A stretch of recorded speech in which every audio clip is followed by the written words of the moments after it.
Good afternoon class. आज का हमारा टॉपिक है single phase dual converter, chapter number 3 से आईईसी। तो सिंगल फेज ड्यूअल कन्वर्टर, इससे पहले हमने पढ़े हैं वह ड्यूअल कन्वर्टर्स क्या होते हैं, उनके मोड्स क्या होते हैं, नॉन सर्कुलेटिंग करंट मोड और circulating current mode, ideal dual converter क्या होता है और उसका एक्सप्रेशंस किस तरह से वो काम करता है। अल्फ़ा 1 प्लस अल्फ़ा 2 के 180 डिग्री से ज़्यादा नहीं होना चाहिए। और इसी की सीरीज़ में हम आज बात करते हैं सिंगल फेज ड्यूअल कन्वर्टर। तो इस तरह से जैसे हमें पता है कि सिंगल फेज ड्यूअल कन्वर्टर नाम ही सजेस्ट कर रहा है कि इसके अंदर जो हमारी सप्लाई होगी, जो इनपुट होगा, जो भी कुछ इसमें सोर्स हम लगाएंगे वो क्या होगा, सिंगल फेज सप्लाई होगा। कन्वर्टर जो भी होगा इसमें वो हम कंसीडर करते हैं कि वो हम किस तरह से लें, non circulating mode of operation, यानी कि उसके अंदर क्या होगा, एक बार में एक ही कन्वर्टर काम करेगा, नॉन सर्कुलेटिंग मोड में वह रहेगा। इनपुट हम देते हैं इसमें कन्वर्टर 1 को, which converts AC to DC। अब AC टू DC कौन से मेथड से होती है, रेक्टिफिकेशन मेथड से। तो वही मेथड हम इसमें यूज़ करते हुए इसको AC से DC में कन्वर्ट करते हैं। It is then given to the load after filtering.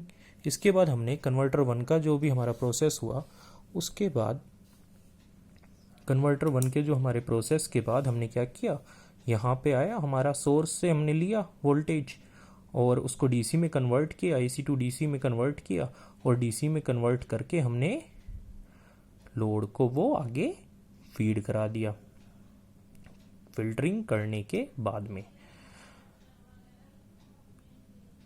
Single phase जो हमारा ये है, हमारा जो इसमें कन्वर्टर्स, ड्यूअल कन्वर्टर्स हम यूज़ कर रहे हैं, आप देखिए इसमें डायग्राम में हमने क्या यूज़ किए हैं, थायरिस्टर्स यूज़ किए हुए हैं।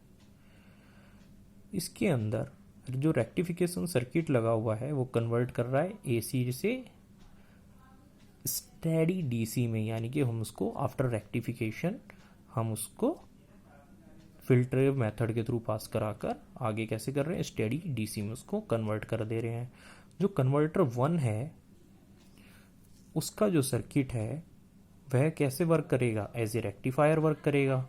उसके बाद हम DC फीड कर देंगे किसको, फिल्टर को, और फिल्टर से क्या रिमूव्स हो जाएंगी, फिल्टर से जो पल्सेस आती हैं किसी भी चीज़ में उनको हम रिमूव करके उसको एक स्मूथ वे फॉर्म में चेंज कर लेते हैं और उसको हम आगे किस तरह से रेक्टिफाइड DC कहते हैं और उसी को हम आगे लोड को फीड करा देते हैं आफ्टर फिल्टरिंग। इसके बाद जो ये प्योर DC है जो हम लोड को फीड कराते हैं, इसको हम कैसे आगे कन्वर्टर 2 को देंगे। कन्वर्टर 2 किस तरह से वर्क कर रहा है, हमारा कन्वर्टर 2 हमारा वर्क करेगा एज ए इन्वर्टर।